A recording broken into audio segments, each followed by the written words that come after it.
favorite JKD instructors. I haven't met him personally yet. Hopefully I can. He was a Navy SEAL instructor at one point, as well as teaching like law enforcement. And I remember people within the JKD, the Jikundo community, basically laughing, making fun of him behind his back for being a cokehead. I'm like, well, looking at it now, I mean, shit, you can't. I mean, you can't laugh at this guy, but so much when Bruce himself used to use it. Now, I won't say. Now, I won't go so far to say that Bruce was a coke addict. I don't think he was an addict, but he did start he did start using it quite a bit. And Linda even said in one of those letters to the guy that they got the cocaine from that don't worry, Bruce Lee isn't she was like, Bruce is in control of of this. He won't let it, he won't let it get too far or whatever. But you could tell that he wasn't in complete control of it, because at one point he said he was going to stop using it, but then he just kept on using it, as far as I know, to the end of to the till he eventually passed. So I guess that's what you would call a functional addict. Like he obviously didn't turn into a junkie turning tricks or kicks for cocaine. Tricks or kicks, that's funny. But no, he didn't he didn't become like an addict the way Paul Vanek did. Shifu Paul Vanek obviously became a cokehead. Whereas Bruce was using cocaine, but there's no evidence that he became a cokehead. Because if he had became a cokehead, this would have came out long time ago. It wouldn't have taken like, you know, 40 years before it came out that the man had a on and off again coke habit. So yeah, that's crazy. I mean, Seen his child. it doesn't diminish him in my eyes as a personal hero, because I'm old enough now to realize that all of our heroes have flaws. Like, I still love Van Damme. Like, 25 years ago, it came to a blow. It came as a blow to me that he was like this philandering cokehead. But I got over it. I still love Van Damme. So, um, you know, a lot of people, abandoned Chuck Norris because they thought he was an extreme right wing person. That didn't bother me. Um, so yeah, I mean, no one's perfect. Exactly. He just hit the nail on the head. We said it at the same time, Jinx. But yeah, nobody's perfect. So if I ever become big, people will be sure to point out my flaws. So be it. You can point out whatever flaws you want as long as I'm rich, bitch. Like, you can call, like I was telling my friend, like I remember saying this like years ago. I was like, you can call me a billionaire anything. You, billionaire softens the blow to almost anything. Almost anything. Epstein obviously is the Epstein is obviously the exception. Like, that specific term, yeah, that billionaire doesn't soften that one at all. But just about anything else you that can be seen as derogatory, you attach if you attach the billionaire uh affix to it, it softens the blow. So, and at this point, I don't even want to be rich just for myself. I just want it for my wife. So the money for me would just go to like endless fruit snacks, um, endless fruit snacks. Um, Whenever I walk by a place and I want to get something to eat, I can without thinking about my wallet. Like, if I see someone struggling on the streets, I can just be like, "Here you go." Not here though. I'm not here in Baltimore. I'm not giving money to a 20 a a, a, a military aged uh male who's on the streets, because I see that shit all the time in Baltimore. It's like ain't no way I'm giving money to a military aged dude. Like if you don't get your ass up, sign up for. I was like, if you sign up for the military, do some construction, you better do something. But that shit used to kill me. I'm down in downtown Baltimore, um, and I'm going to 7-Eleven, and it's like a dude half like damn near half my age with a kid talking about can I borrow some money? You know, can I get $1 or something like that? Like nigga, if you don't go sign up for the Marines or some shit, like they're clearly they're somewhere between like 18 and 25, like military age, literally. Asking for a handout, like you don't take your bitch ass on to the military. And granted, maybe some of them have criminal records. Depending on what that is, they would waiver that. That you can get a morality waiver to get into the military. Even the military's been silently doing that for decades. As a matter of fact, back in the earlier times in the you know back during the earlier 20th century, a lot of times that was actually an option by the court, is either you serve time or you join the military. So I think they should reinstate that, to be quite honest, because aside from the criminal behavior or whatever, people who are people who are committing crimes are probably going to be physically fit enough to get through the military. I'm just saying, that's just as a practical matter. And they can be the ones being put on the front lines. So it's a win-win. Not to say they will, die in battle, but I'm saying put the people who exhibit risky behavior in the positions where there's high risk. you know, and it'll be a second chance for them. But anyway, my point is, yeah, being a billionaire, I will never have to think about money again. That's the irony. The irony of becoming wealthy is to not have to think about money anymore. Which is funny because uh, I just posted a tweet from God, not the actual God, but the God on Twitter, um, or X now.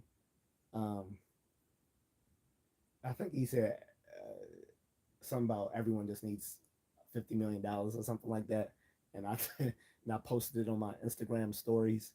It was true. Like, here's the thing: although I believe in psychotherapy for people to get better, um, I'm a huge proponent of it. I think sometimes it's used, especially by women, as a way of not actually dealing with your actual problems.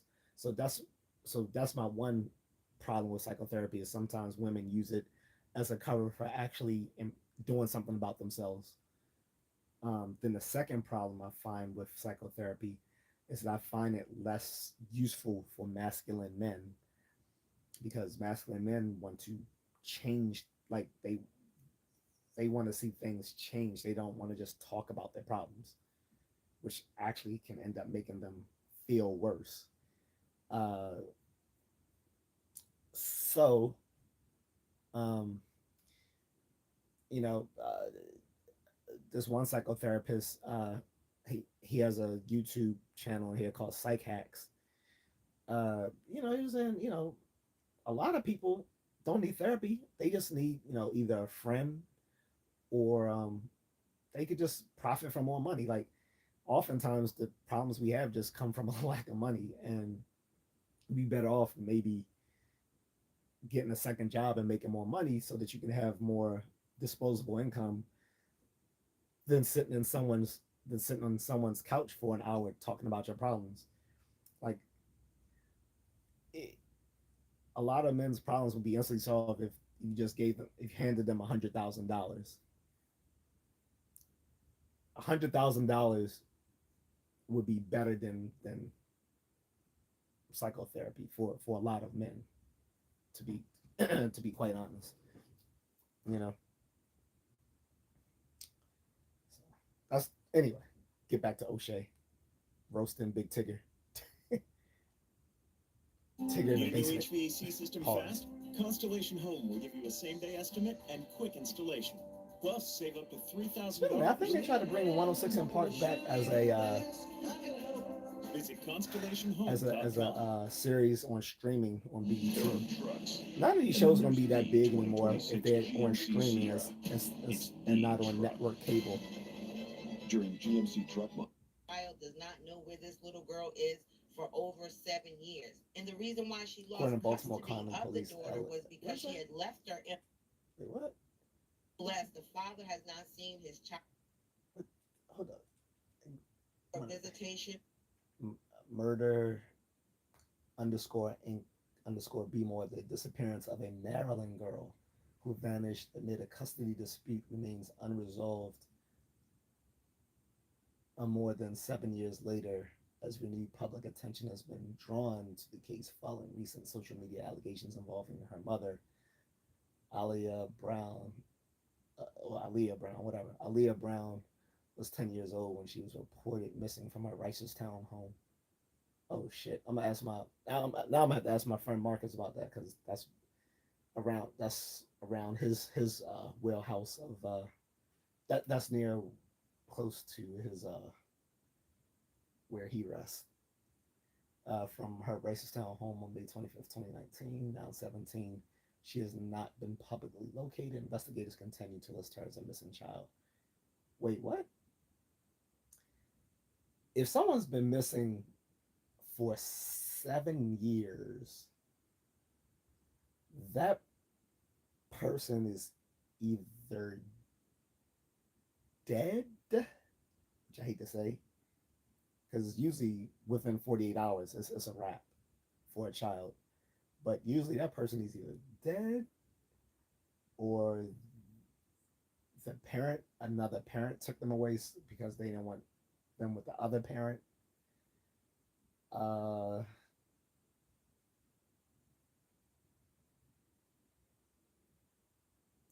they may have changed their identity, or the other person, but this person would still be a minor, so it's not the case.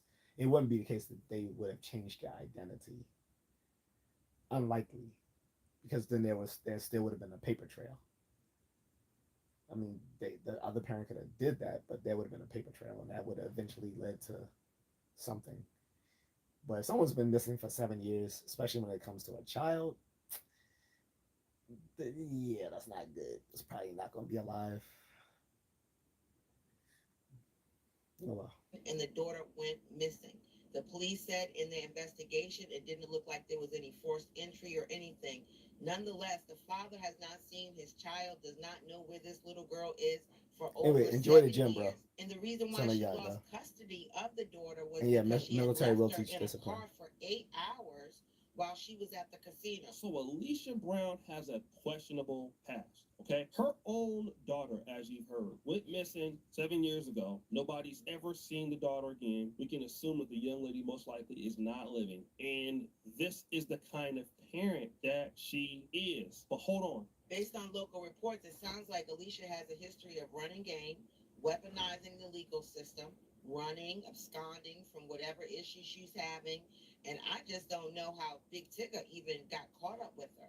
Because he liked how she looked. That they tried to reach He liked how she looked, and he liked the box. Her daughter that was missing. Mind you, he now liked the has box. a daughter He liked how with she her, looked. and people who know her Pretty well easy. are alleging that she is so insidious. These injuries that she's presenting may have very well not been caused by Big Tigger. This is the most troubling part. Big Tigger obviously fell in love with this lady. He married her, had a kid. He had plenty of options. You know, Yeah, she's I in mean, Atlanta. you look at her, this would be someone he would be People attracted tried to. warn him. Listen, bro, this chick is kind of shady. This is what she does. You know, you kind of got He to liked her watch 'cause how she and looked. all that. She That's got a just history of this. pretty But when he was obvious to figure confronted him figured with that out. information, he largely didn't want to hear it. And this is something, guys, that happens, especially to men of any age, because typically in the black community, especially with around men, we kind of feel like when people bring us certain things that they're hating. You know, like, man, you tell me about my girl, I got things figured out, you know what I'm saying? You're hating on me. And sometimes Brush my it teeth, guys. could be hate, but a lot of times people do be That's trying hot. to look out because they I was love about you, to they take care my shirt about off you. till I And realized. if somebody What's up, is Marcus? I going was just down mentioning. bad or whatever, Were you here when I then was mentioning you you? should know it. I was I just know saying. certain So people you that remember Big Tigger, right? So you and I both came to Maryland after he had already graduated or whatever. But you remember he used to represent Maryland on Rap City because he used to always have the Maryland Terp helmet. And I don't know if you used to go to Dinosaurs, but he used to DJ at Dinosaurs on Laurel. So I used to see him DJing there sometimes. Because he was still, because that's when BET was still located in DC. And I think BET was better when it was originally still in DC to before it moved up to New York. I think it moved up to New York probably when Viacom bought them out. Oh, he's in there. I just logged in. But yeah, so Tigger married a chick who now is pretending that he abused her, and we know there's something sketchy with her because this chick had a whole daughter missing at the age of 10 7 years ago. So the daughter would be 17 now, and it's just nothing ever happened about it. And it's more than likely that the little girl probably was was unalived, and this woman was complaining like, how could he get with someone like that? And you look at the picture of the chick he married, I'm like, you can see why he got with her. Like, if I was into black chicks, like I used to be, you know, 15, 17 years ago, I would probably think she's like pretty attractive. So I'm pretty sure he liked the box, and I was like, yeah, that's why he got with her because he thought she was hot, but she's obviously psychotic on some level, and so they're talking about this on the O'Shea Duke Jackson. But the thing was that the daughter who went missing was in Rice's town. That's why I mentioned you, and I was like, yo, that's right around my homeboy's place where he rests. I didn't say exactly where you live. I was like, that's close to where he rests. I was like, so that's crazy that happened, and this was filed by this was a thing with Baltimore County Police that that this girl was never found 7 years ago. So more than likely she's not alive. And I was like, that is crazy. So I'm watching this as I'm streaming.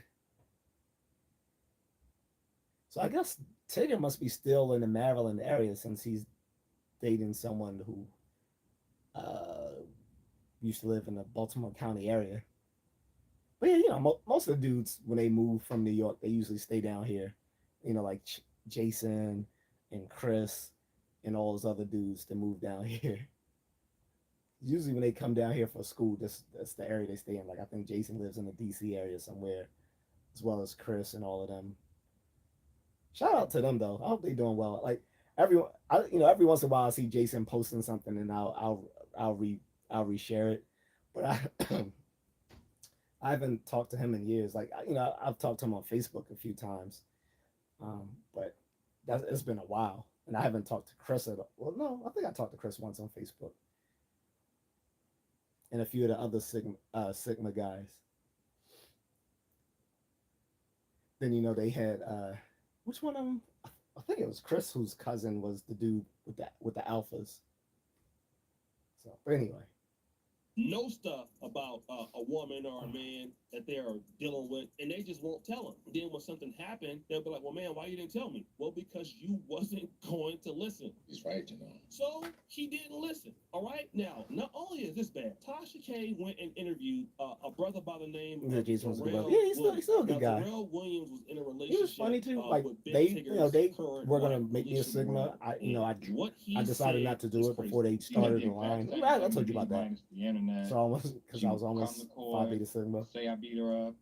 say I was abusing a child, and they would either arrest me or start an investigation with CPS, Child Protective Services, to basically cause a wedge between the relationship between me and my daughter. So the first baby daddy is saying that she did the exact same thing to him, except for it wasn't on the internet. Alicia Brown said that he was abusing the child, that he was also beating her up. And by the way, I want to give a big shout out to Tasha K for, trying to get the truth out there. And she don't get enough credit for stuff like this because she could easily just keep this going, but she's not. So that's, big kudos to her. So the brother is saying that I'm a victim of what she has done to me. But did you hit her?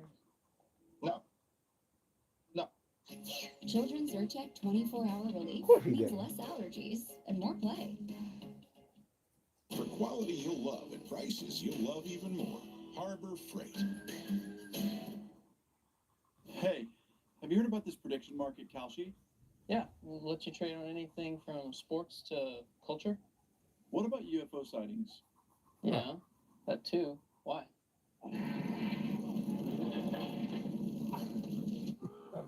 Can't just leave him like that.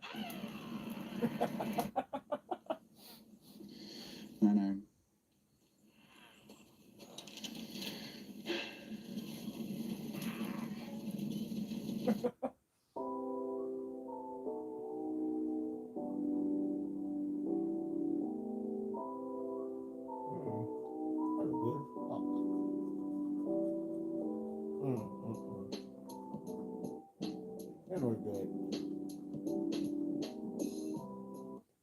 No. Did she hit you? There were so many instances of me going to jail and me being arrested and cases behind it. There would be times where she would say I would beat her up and I would not even be in the same zip code. I would be at work, she would be somewhere else. She said I beat her up on the side of the highway one time. I was at work, I was on crutches, and I still went to jail. Tasha asked him, did you hit Alicia Brown? He said, no, I never hit her. There'd be times where we wouldn't even be in the same zip code or even in the same city. One time he says, I was on crutches. She said I hit her, and I still went to jail.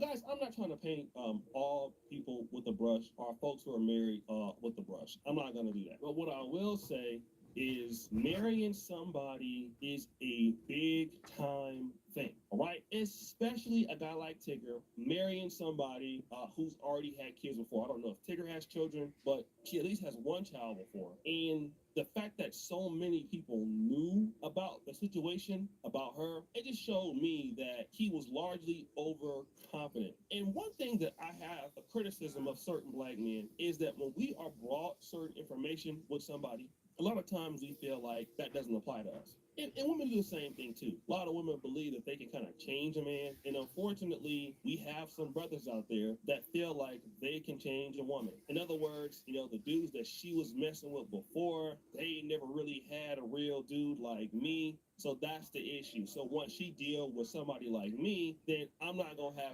those problems with her. And of course, you're having it your way. You can do almost nothing wrong in the first year. Okay, it's excessive booty clapping. She being submissive. She doing everything. All right, and to you, because you're having your way with the woman, hey, that don't mean nothing to you because at least she's doing what you need her to do. But ultimately, you cannot change people. Now, folks don't understand like how is Tigger, just slipping and let somebody like this get into his life. Man, it's crazy how in cities like Atlanta, Los Angeles, entertainment places, you'd be surprised at how small the community is. I'm in entertainment. She in letting the them local beat sector, up the like not box. even on The just beat YouTube, box. but in the local sector, That's and why. almost anybody can play around in entertainment. Not This the is beat- the not beat box. medicine. This is not law. I should use that. This is not, Like, this is yeah, not tech. Those he got the industries beatbox. are heavily regulated, and you need to have some level of skill to be in those industries. In entertainment, it's all about who you know, okay? And if you can get a certain amount of people on your squad, you can get through. And a lot of ladies do. Oh, get another through. good And movie once you coming get out through to somebody, this you can week do your is The magic Furious. on 'em. It happens It's all the time. by How the people does who this made chick The with Raid. nothing, She's a single mom. So you like the How's she raid? dating this NBA player? Man, that's how entertainment Really works. good. It's all about space and proximity. So that's those exactly those what she did. Indonesian And like I dudes said, Big Tigger, you know, he probably at work all the are time. behind the You know, movie he's The doing his Furious. thing in Atlanta, got But other it's stuff. but the Probably don't production have a is whole from the bunch people of who time to made be just Crouching Tiger, vetting Hidden people and Dragon. seeing what's going on. And So ultimately, you got this the is production exactly what from happened to him. And here's the most Crouching Tiger, important Hidden part. Dragon And those of us in the DMV have with known the dudes about Tigger for behind well over 25, the 30 Raid years, and Raid we never really Redemption heard anything bad about him.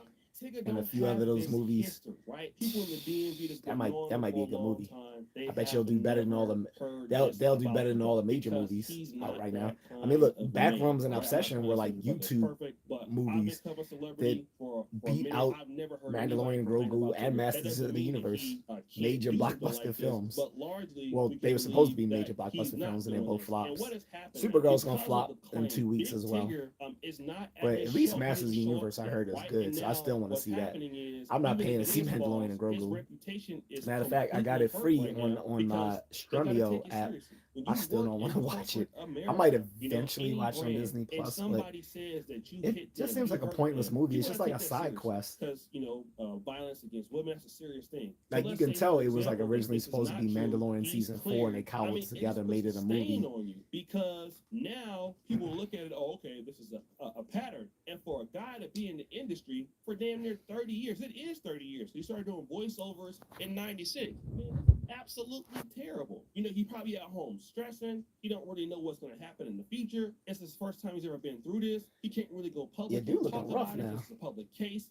It's a whole Something, lot I to think deal Big Tigger with, was man. like And my a heart model goes or out something to back in him the and day. any other of the brothers that had to go through some level of false allegations, people just throwing your name under the bus. When largely they the kind You of can men tell you when the are, guy's out and of shape, this is the what you jawline gotta is go through. gone. Again, Like, you know, like I said, I feel no more, sorry for brothers no like more that, but jawline. keep your head It's on just the swivel, jowls. family. I understand it's Got nice the that he's out there, once you go but at from the the same jawline time, to the you guys jowls, work very it's over. hard Like to get Omar to where Epps. you at, and you can I remember my never Ethiopian afford friend. for somebody Shout out to to Mimi. just, you know, throw She used to your be life hot back in away college. because they mad, She let because you herself don't want to deal with them no go. more, or you I'm try trying to tell her they a like get fraud, fit, you come to find out and this she doesn't person want to is get not fit. She solid. wants to be So fat on guys, purpose because she it's your thinks boy, Yoshi that'll Jackson, keep back at men it from again trying to with hit on another her, episode which of is just Just crazy. A But Contrarian. anyway, I appreciate you for all that you do. Subscribe to the bell. We're out. but she still got the voice. But anyway, which is crazy as shit. So when I need it, Setting that it's just aside, there. She was talking about Omar Epps and how he used to be hot now. She's like, he got this big round face. I'm like, yeah, he's in his 50s now, and he didn't keep himself up. Hilarious video, bro. I want you to know that you have to be more responsible and be more respectful towards us. You understand what I'm saying? Give us the same respect that you give the other people. Give us the same respect you give the other Yeah, people. Tigger's 53 now. A few I days think ago, it was like he went to Maryland way earlier than we did. Video on TikTok called "The I don't- Old Head Who Never Grew Up and Matured." I don't know when he It's pretty graduated much though. about He an old guy who never left the hood. Yeah, and he might still have graduated getting like caught by 1996 or attaching something like that, himself way to the before youth. us.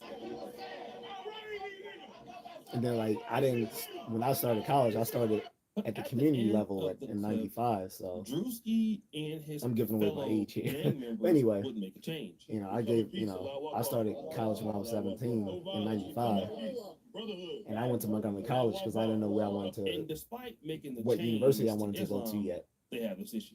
News: 5 armed gunmen in head wraps are on the loose in Atlanta for attempted But robbery. They are you know, considered armed if and we had dangerous, went, one of which has a if history we of had murder. went Now, in this the paradox late was very '90s, we would have saw like Drewski, Aaron who Magruder, was Big a judge, Tigger, converted and a to few Islam, other he was folks telling the who world ended up becoming that he was coming famous. to peace. The reality was that all of the guys converted And to that's when the Islam black and also appear to be the PHC was changing, strong in the but late in the '90s. Like the reality, Qs were still they there. continued on with The whatever nukes they were doing.